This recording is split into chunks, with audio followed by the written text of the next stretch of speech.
Hey, we are going to be making some bells, which are not terribly complicated to make. They're just pinch pots basically, and they're going to ring and make noise.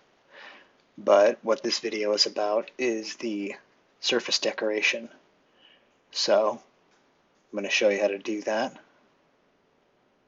Here's a little ringer for the inside of the bell, just like that. Tie it in with some string, fishing line, twine, what have you. So this is a very large bell. It's just a very simple piece. It's a pinch pot, got a hole cut into it, got a little loop on top. Very, very basic stuff. So that's scored and slipped and dried up nice and good. And we are going to be using a new material called an engobe. An engobe is kind of like slip, it's kind of like glaze, it's kind of in between, but it's a matte finish, and it doesn't run like glaze, and it doesn't get shiny like glaze. We'll get it in one of these little cups. Everybody's getting black, and what we're going to be doing is called masking. And so conveniently enough, I made a mask out of masking tape. I took a hole punch and punched out a bunch of holes on this piece, and I'm just going to try and fit it on here. Masking tape doesn't stick very well to clay because it's so dusty and everything. It doesn't want to stick, so you kind of have to work with it a little bit. You have to do a little extra pressing and make sure that it forms to your surface. So that's kind of what I'm doing here, making sure this thing survives. And there's a lot of different things you can use to mask. Using the dots that came punched out from the masking tape, as well as the masking tape that has the holes punched into it. So you can sort of decide, do you want positive or negative space to be left behind on the clay. I also cut out a star out of some newspaper, so I can use that as a mask. I need some water to stick it to my leather hard clay. I realized I don't have enough space, so I'm making space. And I broke off my loop, and that sucks. But I'll show you how to fix that later. So, get some water, get my paper wet, and then I'm going to stick it to the side of my clay bell. A little extra water will help keep that thing in place. Damp paper, damp clay, they definitely stick well together. Just got to make sure that those edges are down because I'm going to paint over it, and I don't want that engobe to go underneath the paper and ruin my shape that I'm trying to leave behind. So you can also make stencils out of paper, same kind of business as the tape. You just have to make sure you know where these things are going and be careful with them because it's paper, it's going to get wet, and it's going to be a little sketchy if you mess it up. So right now I'm just making sure I don't need all this excess paper. So I'm going to make sure my stencil fits properly. And when I say properly, I mean good enough for the demo. So I don't know why I made that hand gesture. I totally forgot. But right now, looks like it'll fit there. So I'm going to wet the clay. This clay is a little beyond leather hard, so I need a little more moisture on the clay and then on the paper to make this stuff stick.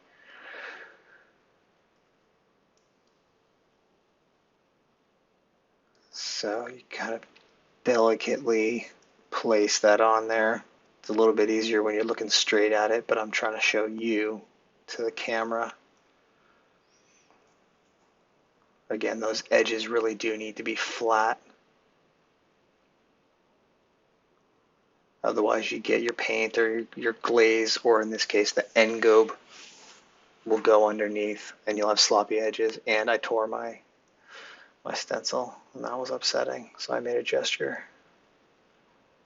So now I'm really being secure, making sure that's going to stay. I got another piece of masking tape here.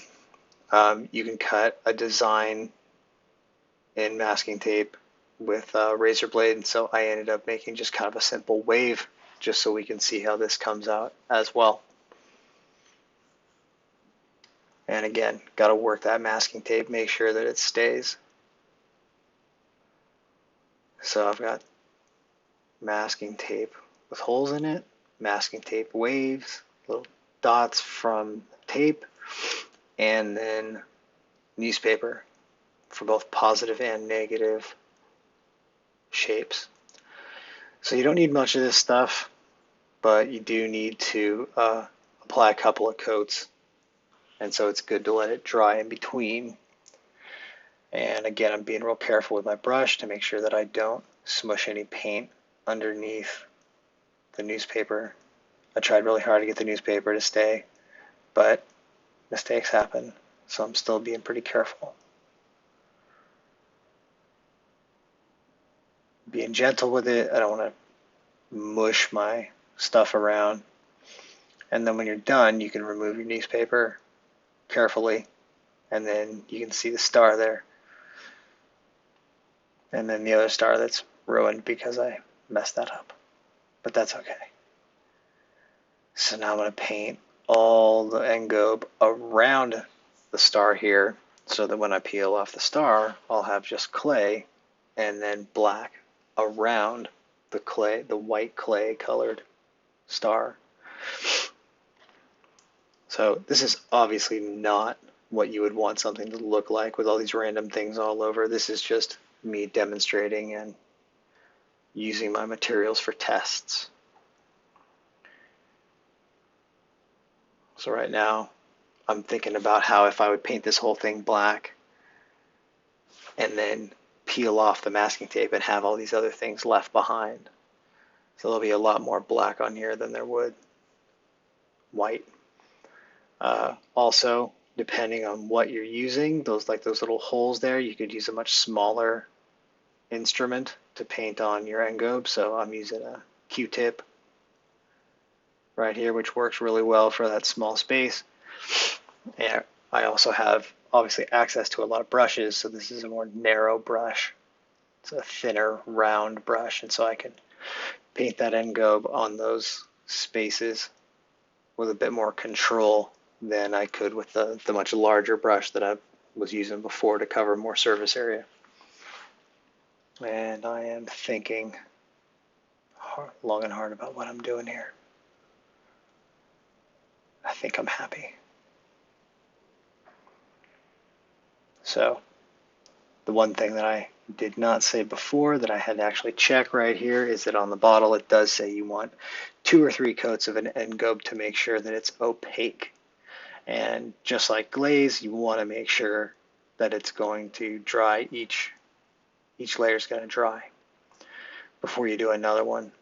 And now I'm remembering that I have to fix my little loop, otherwise this thing can't hang. So I thought this would be a good time to just sort of show you again how to score and slip something back into place. Fortunately, my clay is not completely gone, and so I was able to get some water and sort of wet up the surface area that I need to be able to reconnect it.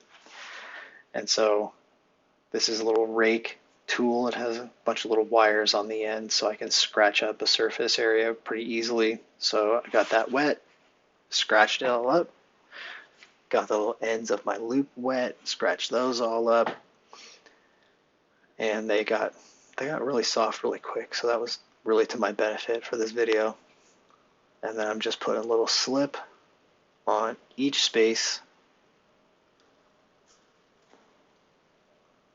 Sometimes the tool works, sometimes just a little on the end of your finger works a little bit better.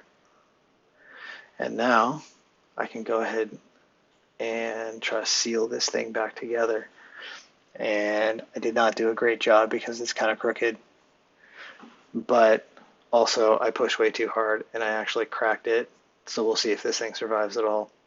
But that part's not important. The important part is the surface decoration.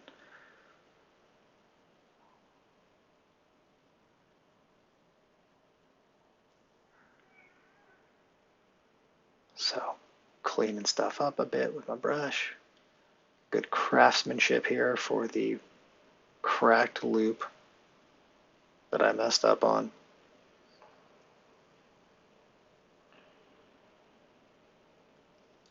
And then I have more stuff I gotta peel off this bell.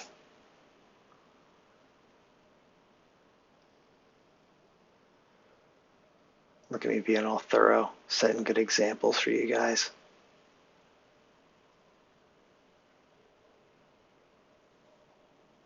All right, now let's peel off some masking tape. Peeling off the masking tape as a strip, pretty easy. And you can kind of see those dots left behind there from where I painted the engobe on. That's a hole punch if you don't know what a single hole punch looks like. And then now I'm going to pull off these dots, which was actually a little bit of a challenge. Oh, nope, that was my star. That's the long strip with the wave design. And then now I'm going to pull off the dots.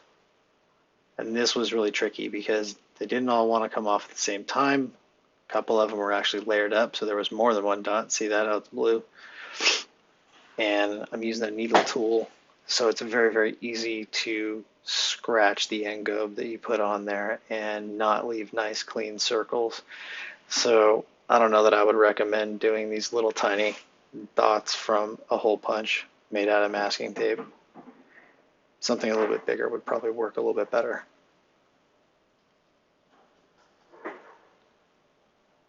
Extra paper left behind.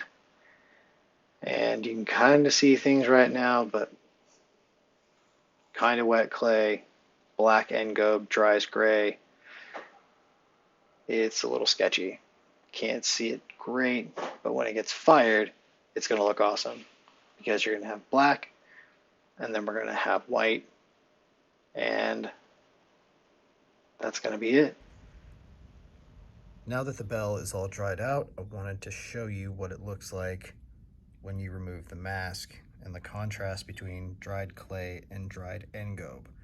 So you can kind of see here how thick the engobe can get and how it can go underneath the tape if you're not paying real close attention to your tape marks.